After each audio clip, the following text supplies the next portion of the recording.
आज के टेस्ट का टॉपिक है वर्तमान अंतर्राष्ट्रीय मतभेद और अतिवाद का जन्म। 1, 2, 3 स्टार्ट। वर्तमान समय में विश्व अनेक अंतर्राष्ट्रीय मतभेदों और संघर्षों का सामना कर रहा है। देशों के बीच सीमा विवाद, धार्मिक तथा वैचारिक मतभेद, आर्थिक प्रतिस्पर्धा, संसाधनों पर नियंत्रण और राजनीतिक हितों के कारण तनाव लगातार बढ़ रहा है। इन मतभेदों का प्रभाव केवल संबंधित देशों तक सीमित नहीं रहता, बल्कि संपूर्ण विश्व की शांति, सुरक्षा, अर्थव्यवस्था और सामाजिक स्थिरता पर भी पड़ता है। जब ऐसे विवाद लंबे समय तक बने रहते हैं, तब असंतोष, अविश्वास और हिंसा की प्रवृत्ति बढ़ने लगती है, जिससे अतिवाद को जन्म लेने का अवसर मिलता है। अतिवाद का अर्थ है किसी विचारधारा, धर्म, राजनीति या सामाजिक मान्यता के प्रति अत्यधिक कट्टर और असहिष्णु दृष्टिकोण अपनाना। अतिवादी व्यक्ति या संगठन अपने विचारों को ही सही मानते हैं और उन्हें लागू करने के लिए हिंसा, भय तथा आतंक का सहारा भी लेते हैं।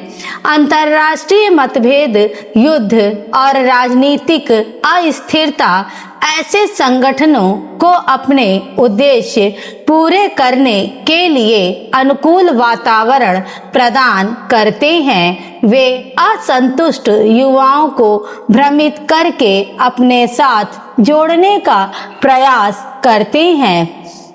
आज विश्व के अनेक क्षेत्रों में संघर्ष और तनाव देखने को मिलते हैं।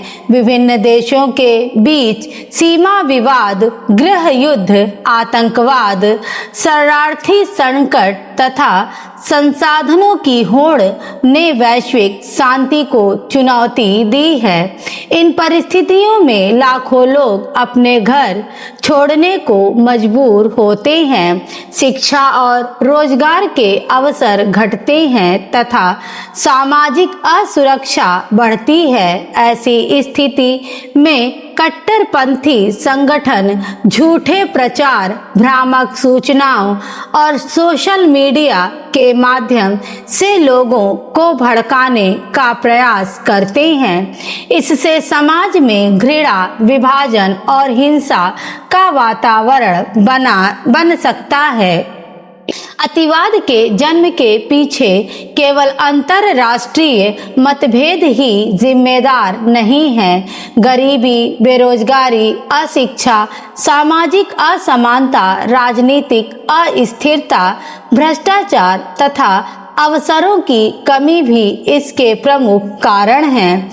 यदि युवाओं को शिक्षा, रोजगार, समान अवसर और सकारात्मक वातावरण नहीं मिलता तो वे भटक सकते हैं। इसलिए सरकारों और समाज का दायित्व है कि वे विकास, सामाजिक न्याय और समानता को बढ़ावा दें। इन समस्याओं का समाधान केवल सैन्य शक्ति से संभव नहीं है। देशों के बीच संवाद, कूटनीति, परस्पर विश्वास, अंतर्राष्ट्रीय सहयोग, मानवाधिकारों का सम्मान तथा शांतिपूर्ण वार्ता को प्राथमिकता देनी चाहिए। शिक्षा, वैज्ञानिक सोच, डिजिटल साक्षरता और नैतिक मूल्यों का प्रसार भी आवश्यक है। परिवार, विद्यालय, मीडिया और समाज को मिलकर सहिष्णुता, भाईचारे और लोकतांत्रिक मूल्यों को मजबूत करना चाहिए। निष्कर्षतः वर्तमान अंतरराष्ट्रीय मतभेद यदि समय रहते शांतिपूर्ण ढंग से नहीं सुलझाए गए तो वे अतिवाद और हिंसा को बढ़ावा दे सकते हैं। इसलिए विश्व समुदाय को सहयोग, संवाद और मानवता की भावना के साथ मिलकर कार्य करना चाहिए। स्थायी शांति, न्याय, समानता और पारस्परिक सम्मान ही अतिवाद की समस्या का सबसे प्रभावी और दीर्घकालिक समाधान है। स्टॉप।